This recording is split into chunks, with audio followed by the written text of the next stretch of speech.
teachers natin, sila yung nagpo-produce ng mga panibagong profesional, 'di ba? Na yung next generation ng mga youth natin, no? Pero kakaiba yung pagpapahalaga sa aming mga guro kumpara dun sa iba pang mga bansa, no? Ang teacher din sa lahat ng government employees ang walang sick leave. Ibig kong sabihin, pag nagkasakit siya at umabsent siya, may kaltas siya. So, i-schedule mo dapat yung sakit mo. Pwede ba yun? Legal ba yun, Teacher Ruby? Legal yan sa mga public school teacher. Ang pinakamahusay na guro ay yung tinitignan natin bilang learning process din yung experience natin. Hindi lang sa pagtuturo, kundi yung pagkausap natin dun sa mga estudyante natin. Kasi in that way, makikita natin yung lakas doon yung motivation sa kanila. Gawin nating sandata yung mga kwento ng mga estudyante natin para lumaban. Kasi higit sa lahat tayo yung inaasahan nila.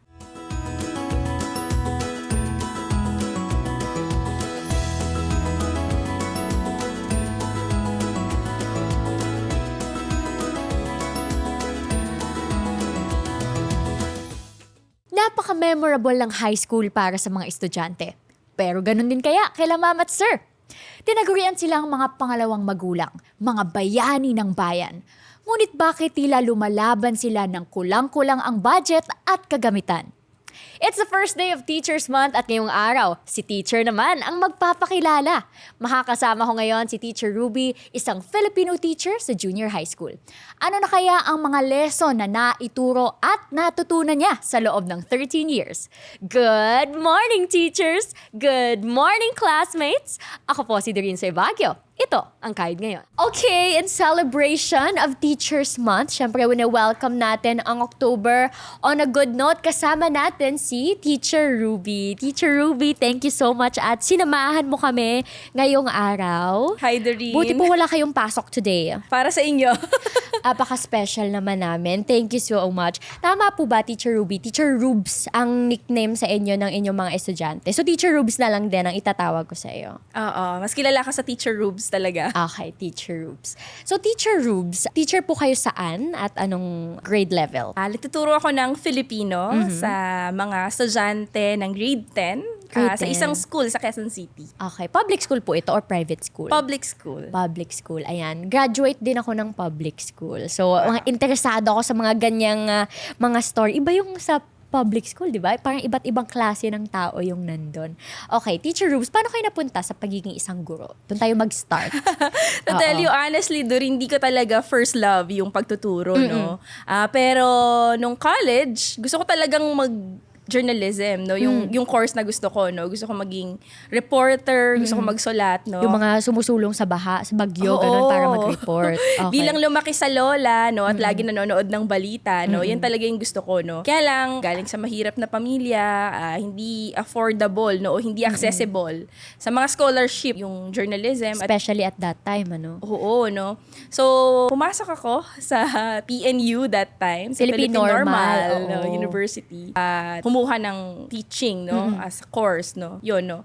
Pero, alam mo, dati hindi ko talaga siya gusto, no. Pero, hindi ko makalimutan, part ako ng isang organization. It's a progressive organization sa PNU. It's PNU Movement for Change. Pumunta kami sa mga communities.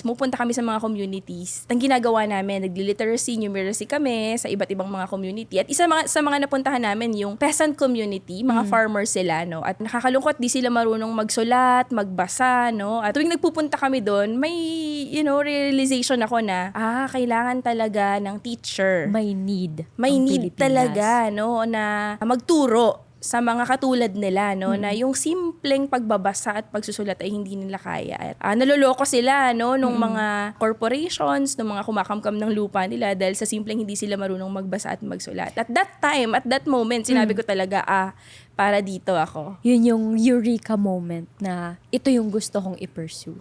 Oo, no. Lalo na nakita ko yung mga bata, talagang excited silang matuto. At nakita ko talaga yung opportunity na pwedeng mabago yung kanilang buhay sa pamamagitan ng pagtuturo at pagkatuto nila. Ilang taon na po kayong teacher ngayon? Sa ngayon, 13 years na akong teacher. 13 years, grabe.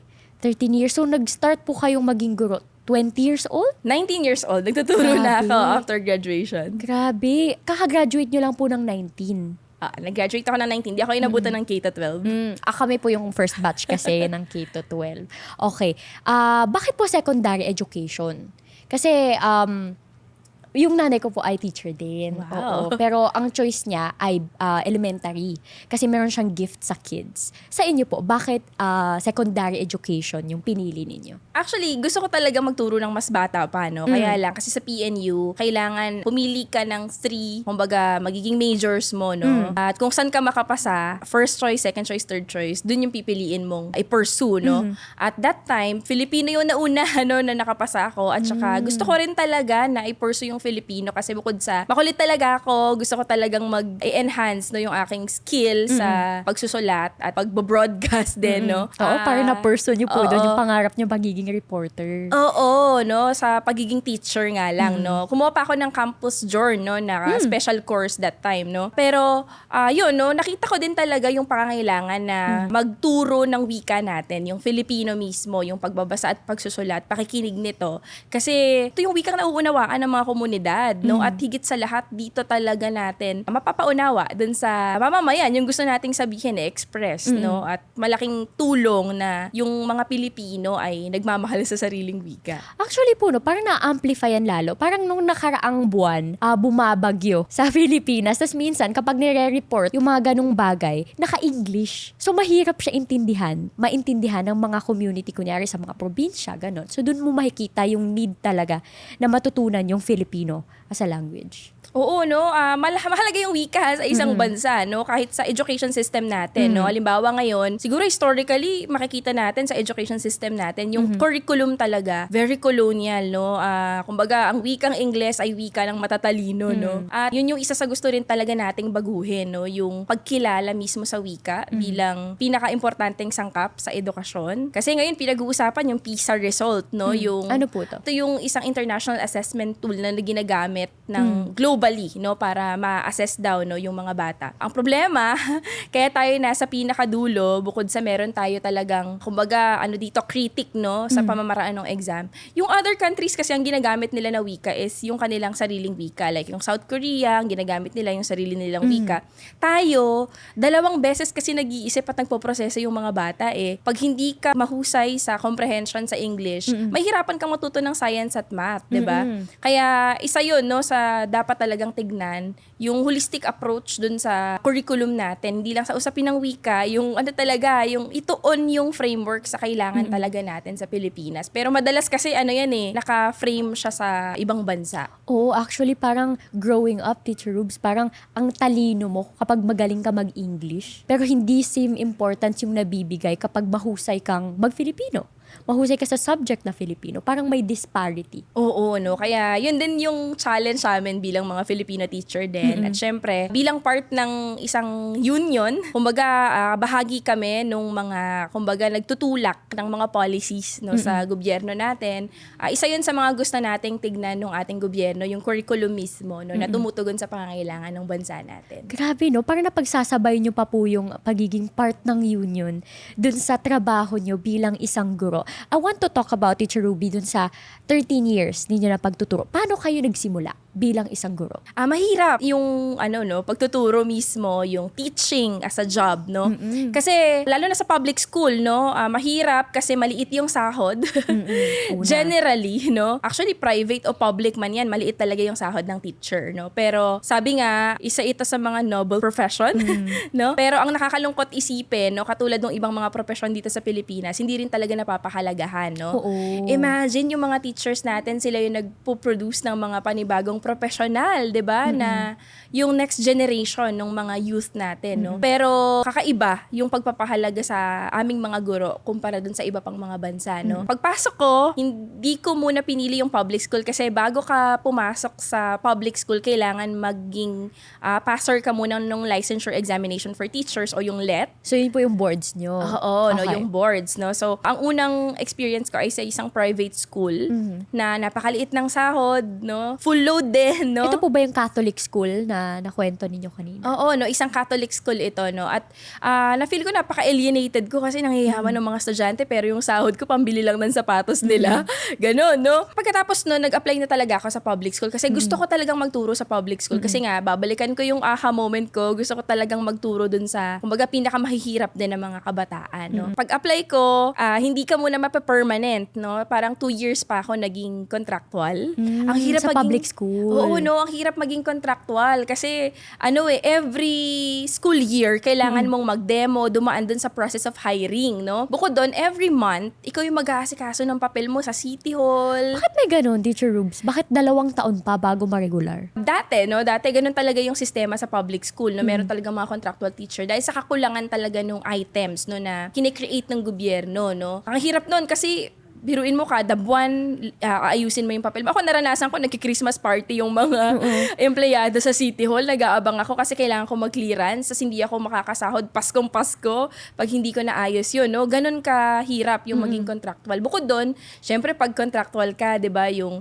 lahat ng pinakamahihirap na trabaho ibibigay sa'yo kasi kailangan patunayan mo na magaling ka, di ba? Pinaka maraming load, ikaw yung ibibigay sa'yo yung pinaka-worst na mga sections, no? Ganyan, no? Until after 2 years, naging permanent naman ako dun sa school kung saan din ako gumraduate ng high school. Pwede ba mabanggit kung anong school yun? Anong school to?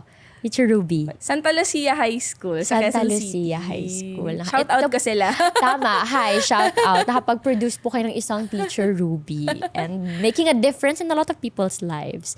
I wanted to circle back, Teacher Ruby, dun sa Catholic private school na kung saan kayo unang nagtrabaho tapos pumunta kayo sa isang public school. Ano yung difference? Unang-una, malaki yung diferensya sa usapin ng mga estudyanteng tinuturuan. Kasi sabi ko nga, alienated ako kasi alam mo yon yung mga estudyante ang yayaman. Oo. Tapos, yung mga teachers, talaga, maliit yung sahod. Lalo no? na tayong dalawa galing tayo sa hindi gaano kaalwan na pamilya, no? So may culture shock moment po ba kayo? Oo, culture shock talaga ako, 'di ba? Kasi iba yung pressure ng parents pag nasa private school ka dahil nga mayayaman sila, no? Bukod doon, yung environment, yung learning environment, no? Ako sa tingin ko lahat ng mga theories na inaral ko nung nasa kolehiyo ko nawala nung nasa public school ako eh.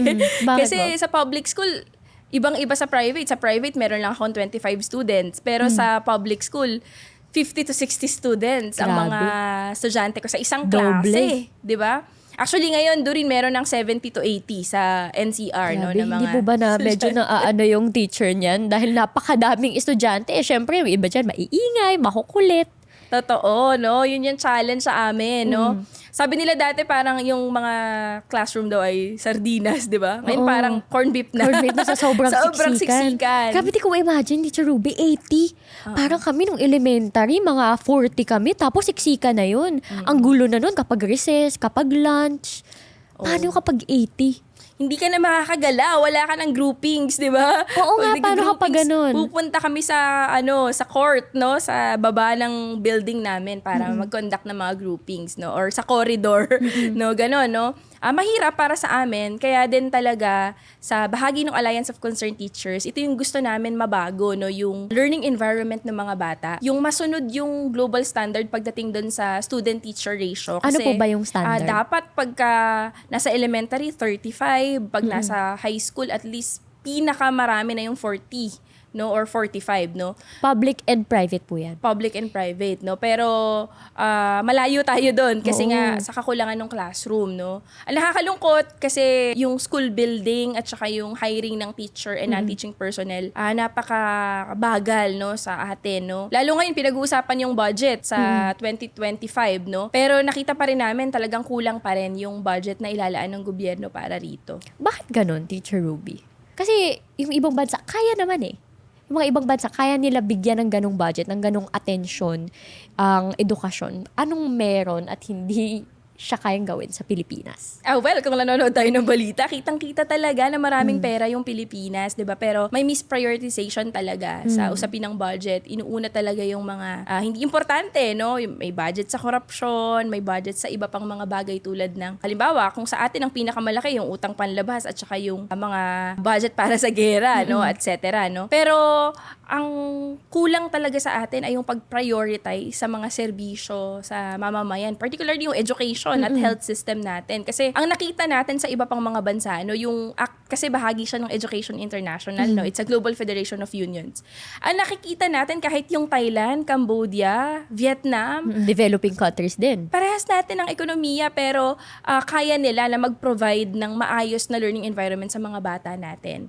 At ang nakakalungkot isipin pagka sa teacher ang laging sinasabi, ang problema daw ng edukasyon natin, laging teacher factor, no? Kami daw yung may problema, kulang kami sa training, hindi kami mahusay magturo, pero napaka-komplikado no ng problema sa education system natin na kung uugatin mo, nandun talaga siya sa papaano siya pinaprioritize ng gobyerno mismo sa usapin ng budget, yung curriculum mismo, no, at marami pang bagay. Actually, ang daming issue revolving the curriculum, especially now, Teacher Ruby, yung matatag curriculum, paano po ba yung nag-work? At paano yung alignment ng mga guro, ng mga paaralan ngayon sa Pilipinas doon sa matatag curriculum? Well, ngayon yung isa sa mga issue ng teachers ay yung i-decongest daw no? I-decongest daw yung mga subjects para mabawasan. Paano po yung decongest? Ibig sabihin, babawasan yung mga subjects na ituturo sa mga estudyante, no? Nandiyan na yung GMRC, nandiyan na yung Makabayan, no? Tatanggalin yun? Pagsasama-samahin yung mga magkakasama, no, na subjects, no, for our elementary, no. Ngayon, ini-implement na siya sa grades 1, 4, and 7, no. Pero ang naging problema namin dito, yung full implementation niya. Ngayong taon, hindi lang sa mga grades na yon, kundi sa lahat ng level, no, in terms of teaching hours, no? Naging 45 minutes yung mga subjects, pinaikli. Ang epekto niya sa teacher, dahil nga, ito yung isa pang problema, yung sa Magna Carta kasi dapat may 6 hours actual teaching yung mga teachers na maximum. Okay. Maximum, hindi sinabi na yun yung minimum. Pero ngayon, ginawang maximum yung 6 hours at dahil 45 minutes, kailangan namin magturo like 7 to 8 classes sa loob ng... Isang araw? Isang araw. Grabe. Sunod-sunod. Imagine, halimbawa, dito sa NCR, merong 2 shifts kasi hindi kaya yung katulad sa probinsya na isang shift lang. 6 to 12, meron kang 7, 6 a.m. magsisimula. Tapos 12 matatapos. Meron kang 7 hanggang 8 klase. Napakabigat no na load sa 6 to teacher. 12? 10 minutes lang yung pahinga ng teacher. 'Di ba? Grabe, ang dami ngayong mga teacher talagang sinasabi, maaga kami magre-retire kasi nagkakasakit na kami. Pero hindi siya makatao na level ng workload para sa mga guro. May nabibigay po bang assistance for that? Yun nga, no? Actually, yun yung dahilan bakit talaga kailangan mag-unionize yung teacher. Bakit kailangan na merong mga organization katulad ng ACT at iba pang mga organization, no? Kasi importante yun eh. Ako, ayan yung natutunan ko nung nasa college pa ako, no? Yung collective actions talaga, may power sa union. Kasi kapag walang magsasalita para sa teacher, mas lalong magiging kawawa talaga yung sektor na to, no? Sa amin, sa bahagi ng Alliance of Concerned Teachers, gusto namin talaga igiit na yung workload ng teacher, isa siya sa factor para hindi maibigay yung may quality na edukasyon sa mga bata. Kahit siguro napakahusay na teacher, kahit na gumraduate ka pa sa pinakamagagandang university, pero ganun yung learning environment, ganun yung workload, mahihirapan na makapagturo ng maayos. Kasi pagpunta namin sa school, meron kaming mga bagahing dala, di ba? Tapos, Oo, tao rin naman ang ating mga guro. Tapos, ang sasalubong sa amin ay ganun yung environment. Hindi namin yun kakayanin. Walang suporta sa mga pangangailangan pa namin. Pero grabe no, Teacher Rubes, pinagsasabay mo yung trabaho mo dito sa Union. Kasabay nung trabaho mo bilang guro, nabanggit mo na napakabigat nga nung trabaho ng mga guro, lalo na dito sa Pilipinas. Ano yung rason? At pinili mo pa rin na maging bahagi ng Union sa kabila nun? Ayan, medyo mahirap yung tanong. Pero tingin ko kasi dito ko talaga nakikita sa union yung power, no? Yung power to change the system. Kasi raming problema, pero dito yung tanging paraan, no? Yung magsama-sama talaga yung mga teachers to voice out. Dito lang talaga magkakaroon ng pagbabago. Kasi kung walang mga katulad namin, no, na handang kumbaga suungin, no, yung masukal na landas ng struggle para baguhin ito, walang mangyayari. Kasi kung ano man yung kalagayan ng teacher, manifestation siya kung paano rin pinapahalagahan yung kabataang Pilipino. Kasi Kayo po kumbaga, yung humuhubog, diba? Oo, no? ayun yung lagi kong motivation pagising ko, para kanino at para saan ba, no, na pumapasok tayo sa araw-araw. At ang tanging sagot ko dyan talaga para yan sa mga kabataan natin, no. Kasi, kumbaga, yung teacher, yung humuhubog sa mga pag-asa ng bayan, di ba? Kaya dapat mas lalong pinapahalagahan, no, na kinakaya naman sa ibang mga bansa, no. Sinasabi nga namin, ang isa sa mga secret tool sa mga bansa na number 1 in education ay yung pagpapahalaga sa mga guro nila, yung teacher's welfare talaga, at yung benepisyo at yung sahod, no? Dito sa Pilipinas, napakababa ng sahod ng teacher. Alam mo, totoo yan, Teacher Rubes. Nabanggit mo kanina na yung mga guro talaga, doon nagsisimula yung pag-unlad ng buhay ng isang tao. I remember, if I may share, galing po akong probinsya nung lumuwas kami dito sa Maynila para magtrabaho yung nanay ko. At nung pagpunta ko dito, di ako marunong magtagalog. As in, probinsyana galing sa Bohol talaga. At yung mga guro ko dun sa public school, Muntinlupa Elementary School, sila po talaga yung naniwala na kaya kong mag-excel sa math, kaya kong mag-excel sa broadcasting, mga ganong bagay. So, nakakapagpabago talaga siya ng buhay. At nakakalungkot lang na kung sino pa yung mga tao na gumagawa nun, hindi sila napapahalagahan. Anong klase po kayong guro, Teacher Rubes? Kasi may iba't ibang klase, di ba? May mga malumanay na teacher, may mga medyo terror. Paano po ba kayo bilang isang guro? Oo, totoo yan, no. Iba-iba yung yung image ng teacher, Ba't ibang diba? timpla? Oo. Siguro ako yung ate. Ate na Okay. teacher, no. Bestie na teacher. Oo, kasi parang iba na ngayon yung approach sa mga bata Hindi na ubra sa kanila yung sobrang disciplinarian, stricta, no. Ang gusto ngayon ng mga bata yung nakakaintindi sa kanila. At yun din, by experience, siguro sa isang dekada na teacher ako, ang nakita ko, nag-iiba rin talaga yung psyche ng mga bata. Nag-iiba yung kanilang mga character, pero higit sa lahat, dapat alamin din natin, ugatin natin bakit ba ganun yung character nila, no? At learning experience din yan sa akin, no? Actually, yun yung gusto ko sa pagiging teacher, kasi every school year, ang nakakalungkot lang, kasi dapat masanay ka na aalis sila, di ba? May dadating. Hindi meron forever. ding aalis. Oo. Hindi forever, ganun, no? Pero every school year, no, meron akong mga iba-ibang kwento ng mga estudyante na ako din mismo natututo mula sa kanila, no? Yung character nila, makulit sila, meron talagang uubos ng pasensya mo, pero pag narinig mo yung kwento nila, mai-inspire ka rin sa kanila at malalaman mo, kaya pala sila ganun kasi ito yung dahilan at ito yung pinanggalingan nila. May mga sample ka ba na ganyang kwento, Teacher Rubes, ng mga estudyante na meron palang pinagdadaanan sa bahay? May ganyan ka bang masishare? Naku, baka maiyak na ako. Hoy, sasama po ako. Iyak din ako. Marami akong mga kwento, pero isa sa mga hindi ko makakalimutan, bukod doon sa ako, na-inspire ako sa mga estudyanteng bumabalik kasi sinasabi nila, Teacher Rubes, teacher na rin ako. Filipino rin yung pinili kong major, no? O kaya meron akong estudyante, nauna pa sa akin maging doktor, di ba? Pero nakakatuwa yun kasi na-inspire ko sila. Pero yung isang, hindi ko makakalimutan, yung isa kong estudyante na lahat ng teacher sumuko na sa kanya, as in, gusto na talaga siyang ibagsak, i-drop. Pero pumunta ako sa bahay nila, advisor niya ako that time. So pumunta ako sa bahay nila para alamin ko bakit nga ba ayaw pumasok nitong batang to. Pagpunta ko sa bahay nila, wala siya. At sinabi ng nanay niya na nagtatrabaho siya. Kailangan may magtrabaho pa sa kanilang pamilya. 7 silang magkakapatid. Yung tatay niya, pa extra lang. At siya kailangan niyang mag-construction worker. Na wala pa siyang 18 years old. 15 years old pa lang siya. Grabe. Pero kailangan kumita ng pamilya nila, no?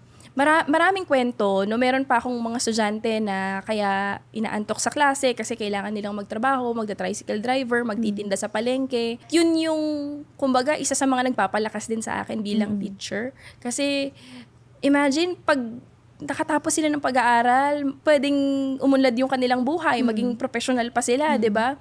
At yun yung nagagawa ng edukasyon, no? At tingin ko maraming lost opportunity sa mga batang ito dahil hindi sila nasusuportahan ng ating gobyerno.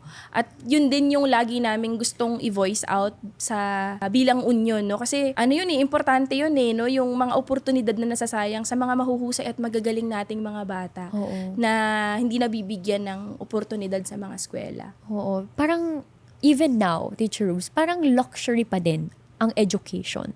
Nakikita ko yan lalo na sa mga probinsya. Sa Bohol, may isang bayan sa amin na parang sobrang yaman mo na kung nakapag-aral ka ng high school.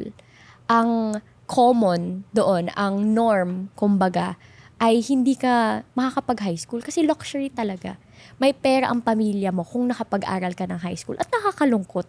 Kasi kung iisipin mo, right siya eh. Karapatan siya na makapag-aral. Pero ang nangyayari, nagiging luxury na siya. Oo, no? Kumbaga, privilege, no? Yung Oo. education, no? Na hindi naman dapat, di ba? Yun yung nakakalungkot. Kasi talaga, nakikita ko sa mga estudyante ko, magagaling naman sila eh, mahuhusay naman sila eh, di ba? Pero, nawawala yung pagkakataon na yun dahil nga, yung suporta talaga sa gobyerno. Halimbawa, marami akong mga estudyante, marami silang pangarap. Lagi ko yung tinatanong sa first day of class, anong pangarap mo? Iniisa-isa niyo po. Oo, no? Marami sa kanila, gusto mag-engineer, gusto mag-doctor, gusto mag-lawyer, and so on. Pero kung iisipin mo, ang hirap, di ba? Kasi inaccessible yung kolehiyo, no? Sayang yung mga ganon na mga bata na mahuhusay naman, pero... At may pangarap. Oo, no? Pero hindi nabibigyan ng pagkakataon sa bayan natin.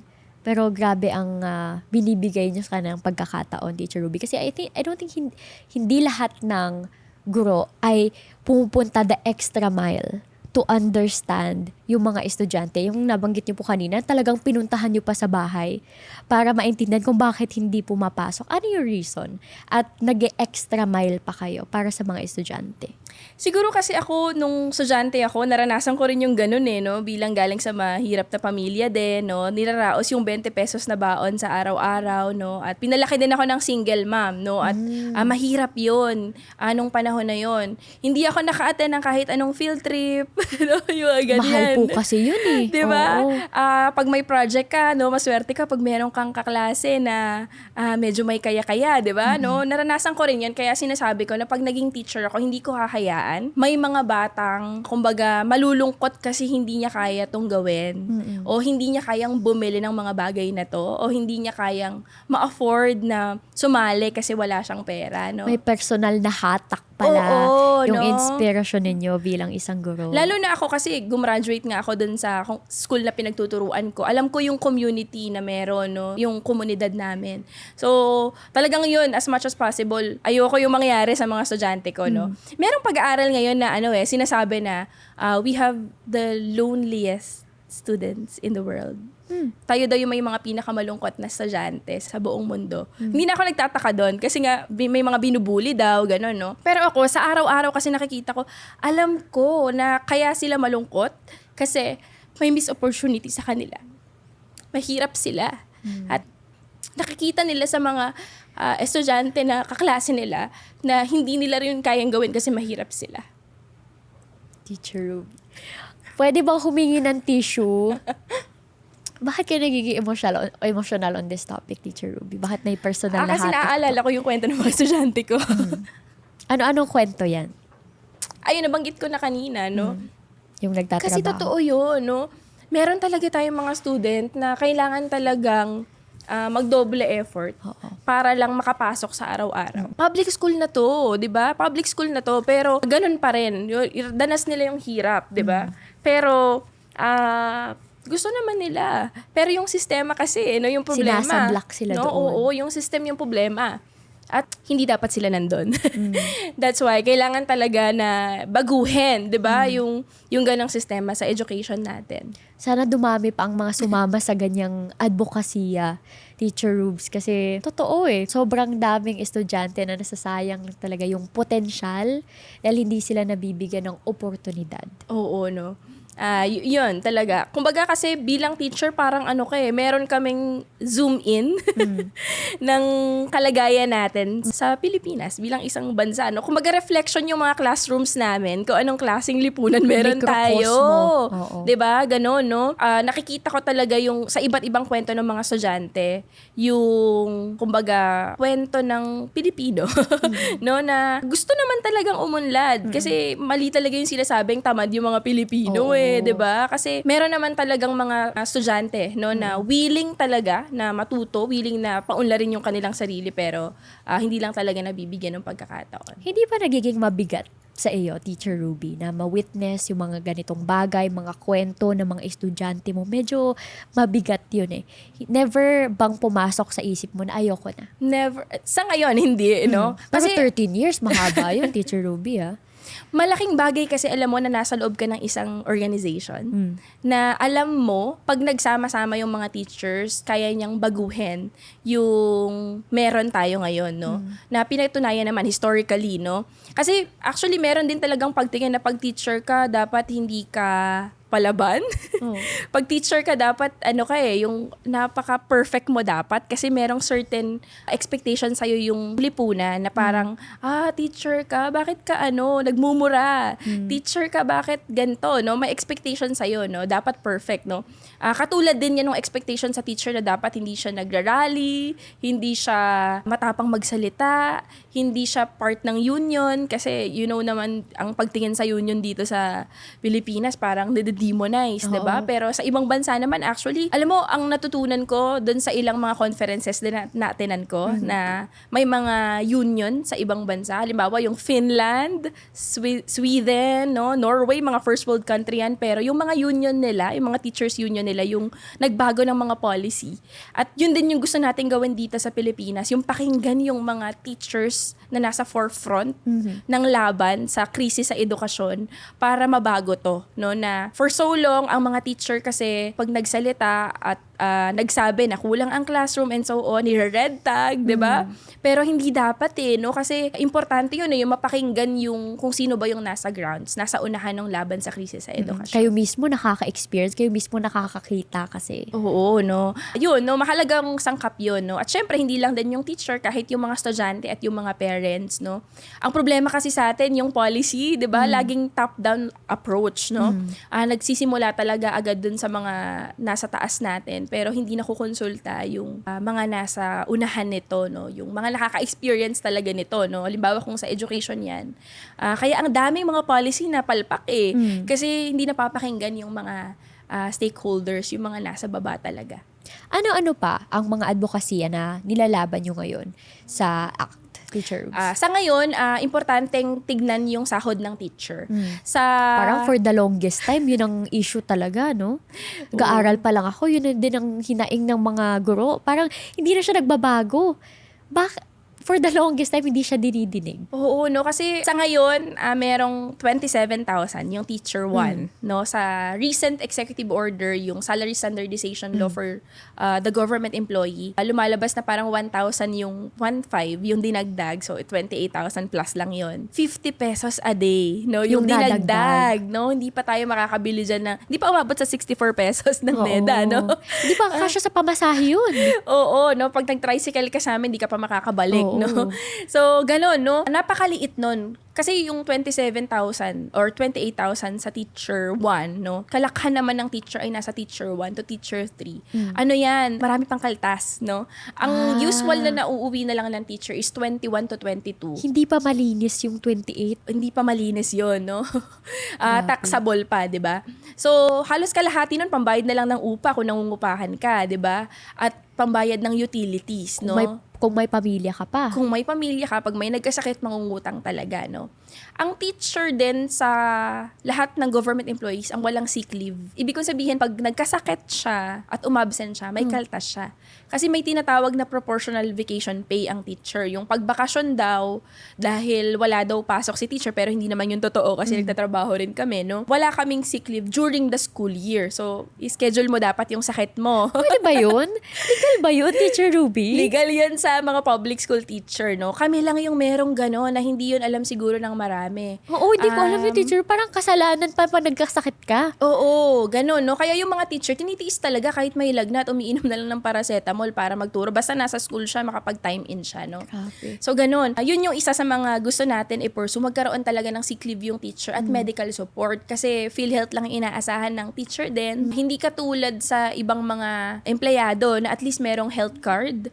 Pero Walang ganun. Walang health card ang teacher. Grabe. So, pag nagkasakit siya, talagang ipapangutang niya pa, no? So, Galing sa sariling bulsa. galing sa sariling bulsa, no? Kaya, hindi talaga nakakaipon din yung teacher kasi wala nang tira dun sa sahod niya. Nababaon siya sa utang, no? Kasi meron ngang pag-aaral, yung DepEd mismo ang nagsabi na 26,000 teachers last 2018 ang hindi nakakuha ng pension kasi pinambayad lang dun sa utang niya. Kasi, totoo yun may cycle ng pangungutang sa mga public school teacher. Kasi 6 months sa pagpasok mo, hindi ka pa makakapasok. I mean, hindi ka pa makakasahod, no? Kasi, dahil sa rigid na proseso ng mga papeles, very bureaucratic yung mga papeles, bago mo makuha yung mismong paper mo na ikaw ay permanent na, no? From the So, civil 6 months service. walang pasok ng I mean, sweldo. walang sweldo, oo, no, ganun. So, doon pa lang may utang ka na, no? At hindi na yun matatapos yung pag-utang ng pag-utang. Kasi nga, Pagdating ng sweldo, babayaran mo lang yung utang mo. oo, paano pag may pinapaaral ka, magkano ang matrikula ng bata, di ba? At ikaw lang yung kumikita sa pamilya.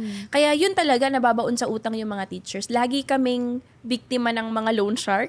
Sabi nga namin, hindi man kami makaibang bansa, pero lagi kaming nasa loan doon eh. Kasi loan dito at loan doon, no? Kasi nga rin yung aming take-home pay ay kina-take us home, no? Hindi talaga uuwi yung sahod ng teacher. Ang isa pa sa problema, yung suporta sa pangangailangan sa eskwela. Kasi sa ngayon, merong teaching supply allowance na binibigay sa teacher in a whole year. Pero hindi yun sapat kasi... Magkano lang po yun? Magkano lang yun?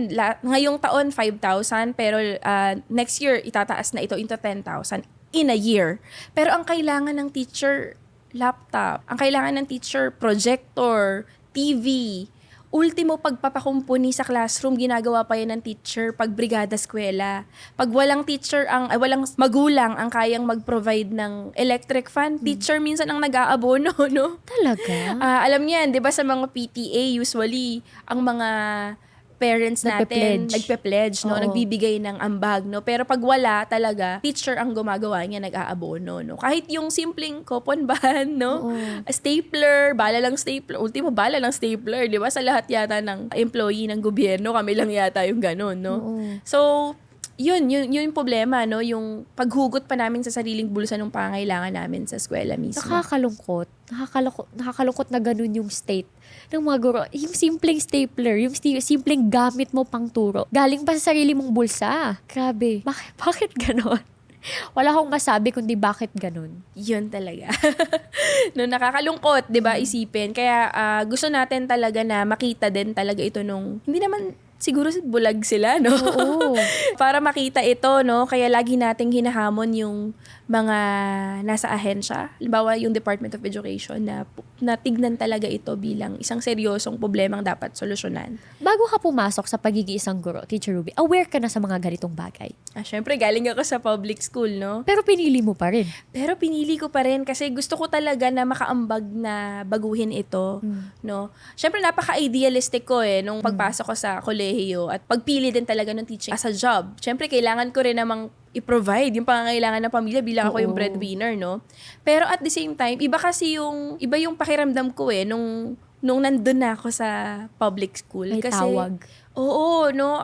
Lalo na pag nakikita ko yung mga estudyante ko, pare-parehas kami na dapat ay hindi ganito yung kalagayan at kailangan na baguhin, no? Yun yung isa sa mga motivating factor talaga, yung makita ko na may kailangan na baguhin dito, no? Parang nagkakaroon tuloy ng bago akong perspective sa makabagong bayani daw yung mga guro. Parang nagiging, bakit? Bakit bayani sila?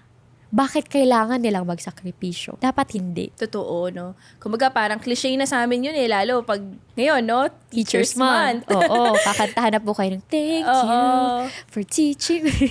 Ang daming mga discount, 'di ba? May libreng facial, no? Mga ganyan, sa mga no? restaurant, oo. Pero sa totoo lang, ang totoong pagpapahalaga sa mga teacher, kung gusto talaga nilang bigyan ng regalo, no, ngayong Teacher's Month, yun talaga yung pagbibigay ng maayos na sahod at benepisyo.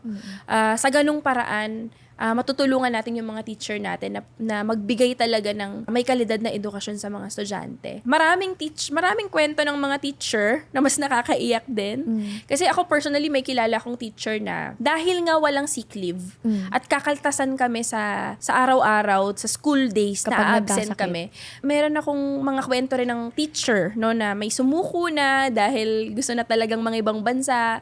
May sumuko na rin na kailangan ng mag-iba ng trabaho, pinili na lang na hindi na lang mag-teacher, no, at hindi rin naman natin sila masisisi kasi ganito nga yung kalagayan. Pero ako ang pinaka nakakalungkot na kwento ng isang teacher ay yung personal na kilala kong teacher, may taning yung buhay nga 6 months. Pero pinili nga pa rin ipagpatuloy yung pagtatrabaho kasi meron siyang utang, baon siya sa utang at kakaltasan nga siya sa araw na mag-leave siya kasi wala kaming ganong leave, no? Kahit na may taning na yung buhay nga, tinuloy-tuloy pa rin niya kasi nga meron siyang malaking utang. Hanggang sa yung 6 months sana na nabuno niya dun sa oras sa pamilya niya. Pero namatay siya dahil sa gitna ng pagtuturo. Grabe. Na hindi nga binitawan yung pagtuturo. Pero hindi nga deserve yun eh. At hindi yun deserve ng maraming mga teacher. Ng kahit sino. Ng kahit sino, no? Na nabigyan sana siya ng pagkakataon din, di ba? Na ma-enjoy yung 6 months Ang buhay niya. her life, 'di ba? Pero pinili ngayon kasi hindi nga siya binigyan ng pagkakataon din, no, na magkaroon man lang ng maayos na leave, sick leave, 'di ba?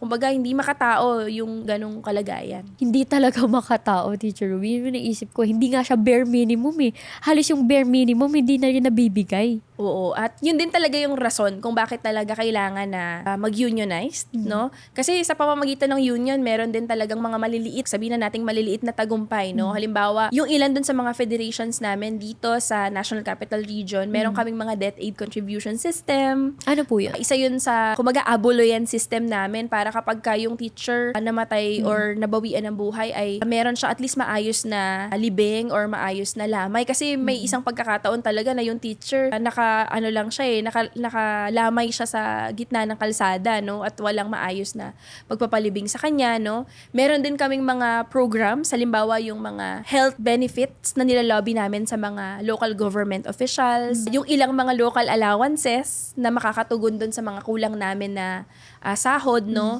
At nagpapasalamat din talaga kami dun sa mga local government officials na tumutulong sa amin, no? In that way, kahit papano, yung mga maliliit na yon, nakakatulong yan sa mga teachers namin. Malaking bagay na rin siya. Oo, may rice allowance, no? Kaya isa yon sa mga tagumpay ng mga unions na katulad namin. More power sa inyo, Teacher Rubes. Parang ang dami niyong nababago na buhay dun sa additional na laban ninyo, maliban sa pagiging isang guro, kasama pa kayo dun sa union. Gano'ng kahirap na ipagsabay yun? Mahirap. Ako siguro, ang isang bagay lang na meron ako is I have a lot of time kasi wala pa naman akong asawa, no, single, no. Pero marami rin akong mga inspirasyon na nakukuha dun sa mga kapwa ko leader guru din, no. Kasi sila kahit na may mga pamilya at ibang responsibility ay naglalaan ng oras para sa union, no. At mahirap kasi lalo na kung sa Pilipinas ang pagtingin sa union hindi pa ganoon ka-open eh.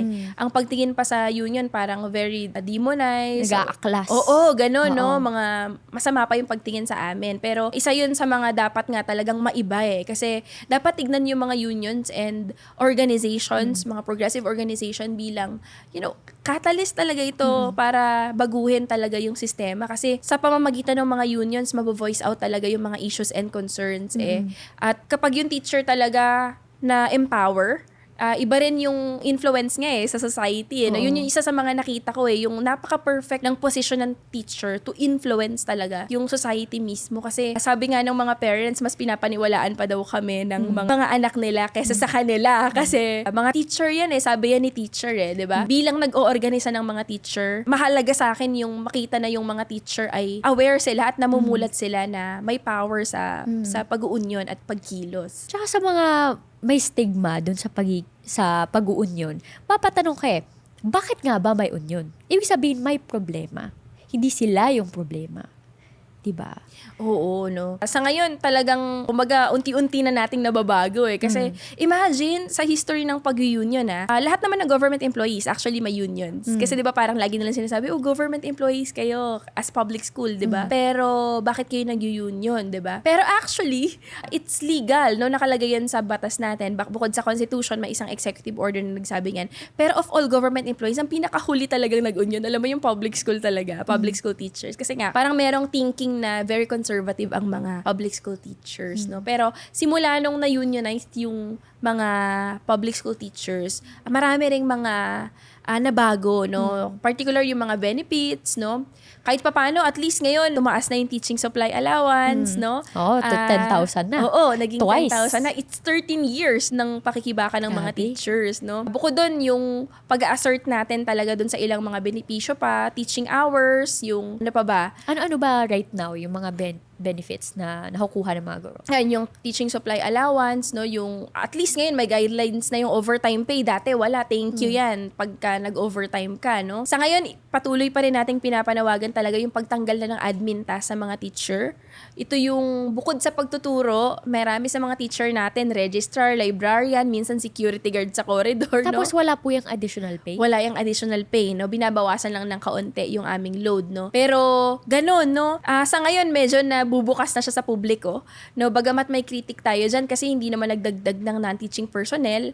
Pero, at least ngayon, nabubukas sa publiko yung kalagayan ng napaka-komplikado, no? Na kalagayan sa public school system natin, no? At the same time, yung ilan pang mga benefits tulad ng mga bonuses, no? May kritik din tayo dun sa mga bonuses kasi yung isa sa mga bonuses ng teacher, yung result-based management system, yung performance-based na pagbibigay ng bonus. Kasi napahirapan yun para makabonus ka. Bonus nga Paano po yun yung nag-work? Merong portfolio na kailangang ipasa yung teacher for the whole school year at napakakapal nun, no? Mabuti na lang, last June ay nasuspend ito. Sa ano din natin yan, no? Pag-iingay din natin, no? Nasuspend at ngayon pinag-aaralan na baguhin yung pamamaraan ng system na yon, no? So, yun yung ilan, no? Na kumbaga kahit papano may pagbabago ng kaunti dun sa sistema. Malayo pa. Pero malayo-layo na rin. 13 years yung pagtuturo ninyo, Teacher Rubes, pero ilang taon kayo kasama sa union? Kasi since college, no? Kasama na po kayo. Wala pa namang union that time, pero merong student organizing sa PNU, no? At dun talaga, una kong naintindihan kung bakit kailangan maging part ng mga organization. Kasi na may advocacy, like yung pagtuturo bilang mahalagang sangkap nga sa mga bata natin, no? At yung pag-raise ng awareness dun sa kalagayan ng teacher, no? Simula nun, pagka-graduate ko, nag-volunteer na agad ako, no? Wala pang union that time, 2011 nagkaroon ng union. So, recent lang pala. Oo, 2011 lang, no? At volunteer, pero hindi ka kasi magiging part ng union pag contractual ka. Nung contractual ako, volunteer. So, sa ngayon, siguro mga 8 years or 9 years. Matagal na rin. More than half ng teaching career ninyo, pinagsasabay ninyo dun sa trabaho nyo sa union. How about mga memorable experiences nyo naman, teachers? Kasi pag-usapan natin kanina yung medyo mabigat na memories ninyo kasama yung mga estudyante nyo, yung mga pinagdadaanan nila.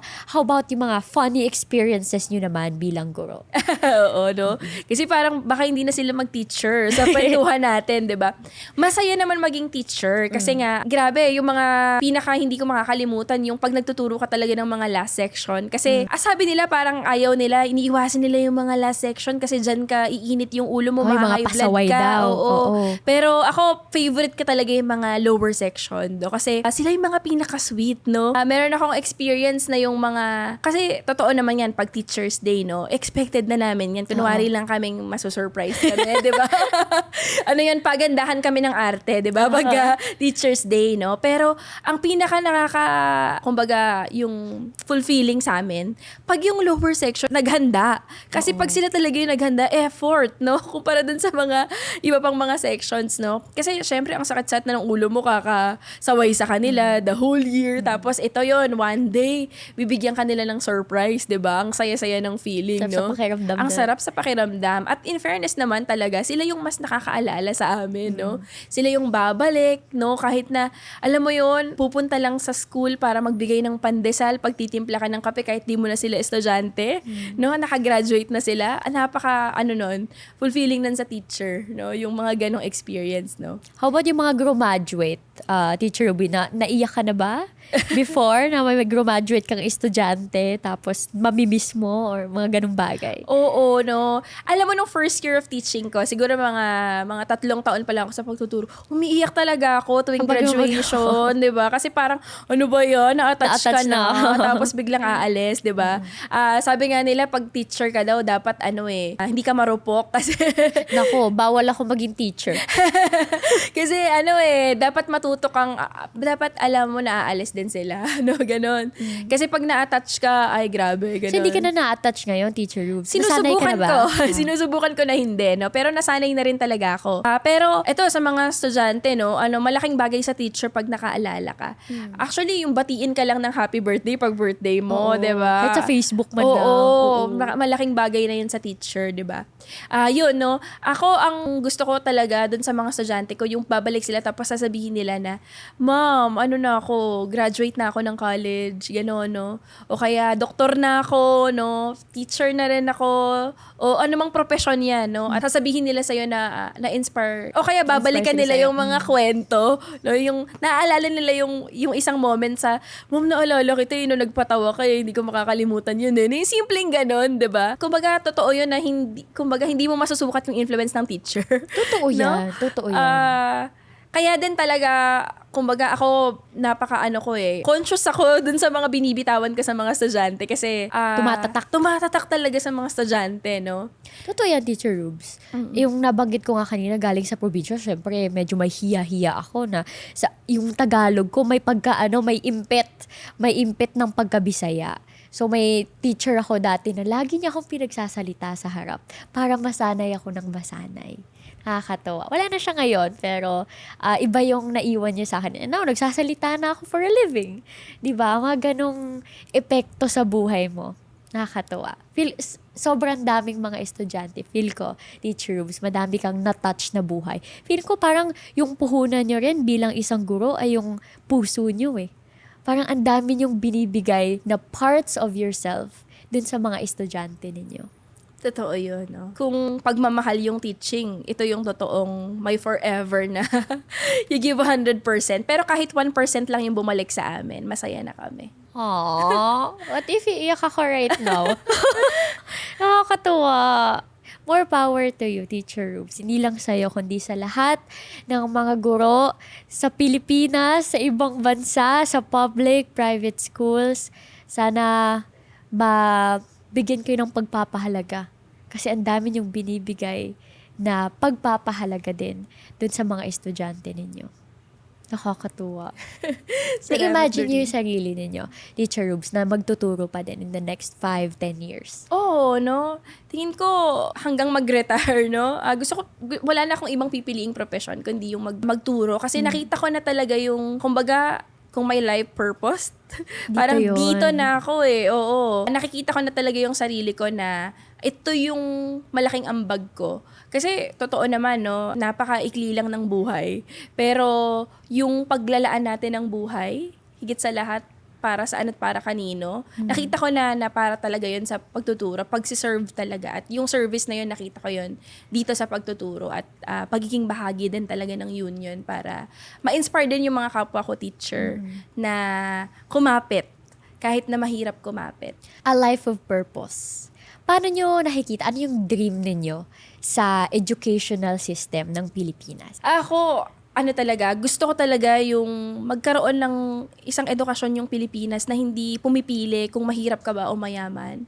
Yung isang edukasyon na hindi magkikreate ng mga estudyanteng magiging malungkot, mabubuli dahil hindi nila kayang i-afford yung mga bagay-bagay. At yung edukasyon na pipiliin ng teacher na magturo ng masaya. Kasi pag masaya yung teacher, Hindi sakripisyo yung pagtuturo. pag masaya yung teacher, makakapagturo siya ng masaya at may kalidad eh. At hindi napipiliing mga ibang bansa. Kasi nalulungkot ako sa tuwing nakakarinig ako ng mga balita na pumupuntang ibang bansa yung Di mo mga rin naman mahuhusay masisi. natin. Oo, no?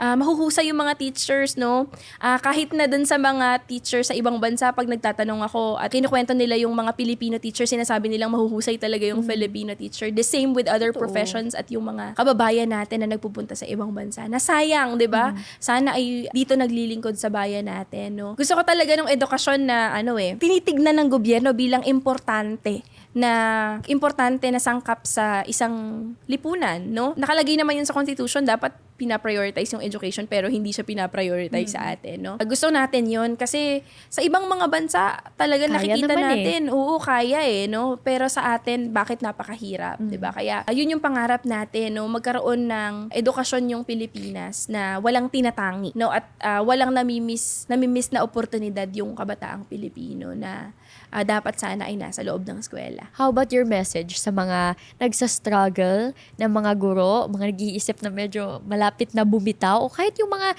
nag-iisip mag-pursue ng teaching pero nag-aalangan dahil nga dun sa kondisyon ng mga guro sa Pilipinas? Laban lang. Laban lang, oo. Kasi totoong mahirap yung maging teacher, pero yung mahirap na ito gagawin nating madali kapag nagsama-sama tayo, no? May pag-asa. May pag-asa at yung pag-asa ay nasa kamay natin ng mga teacher, no? At teacher sa hinaharap, no? Kasi ako naniniwala ako na ang pinaka mahusay na guro ay yung experience natin, no? Ang pinaka mahusay na guro ay yung, kumbaga yung tinitignan natin bilang learning process din yung experience natin. Hindi lang sa pagtuturo, kundi yung pagkausap natin dun sa mga estudyante natin. Kasi in that way, makikita natin yung lakas doon, yung motivation sa kanila. Gawin nating sandata yung mga kwento ng mga estudyante natin para lumaban. Kasi higit sa lahat tayo yung inaasahan nila. Aww. Iiyak na ako, guys. Mabuhay ka, Teacher Rubes. Mabuhay ang lahat ng mga guro sa Pilipinas at pinagdadasal natin at pinapangarap natin na dumating ang isang Teachers Month na hindi na ito yung mga dinadaing ng mga guro natin dahil nabibigay na sa kanila yung mga kailangan nila, yung mga benepisyo, yung livable wage, lahat para maging isang maluwag na propesyon ang pagiging isang guro. Hindi siya sakripisyo, kumbaga. Oo, no? Simple lang naman yung panawagan ng teacher, di ba? Sahod, trabaho, at karapatan, di ba? Yung magkaroon ng nakabubuhay na sahod, maayos na benepisyo, at maayos na kalagayan sa paggawa. How about advice mo, Teacher Rube, sa mga currently nag-aaral na maging guro? Ano yung advice na mabibigay mo sa kanila? Inaantay na kayo ng public school, tara na. No, kailangan tayo, no, ng mga estudyante natin. Kumbaga, kung meron mang kumbaga, ano bang gusto kong sabihin? kung meron mang magagawa tayo sa ating sistema, yun ay piliin yung profesyon kung saan tayo nagtapos at yun yung pagtuturo. Wala kang regrets, Teacher Rubes. 13 years ng pagiging isang guro, wala kang regrets. Wala. Ang sarap. Sana pagdating natin ng ganyang age, masabi ko rin yung ganyan. Pero mabuhay ka, Teacher Rubes. At lahat ng mga guro sa Pilipinas, Happy Teachers Month. Kakantahan po namin kayo mamaya ng thank you for teaching. Thank you so much, Teacher Rubes. Salamat you. na rin. Thank you. Ito'y para sa'yo at kung Tapos may papasok na may dala ng cake. Teacher, may nagsasabi po! Teacher!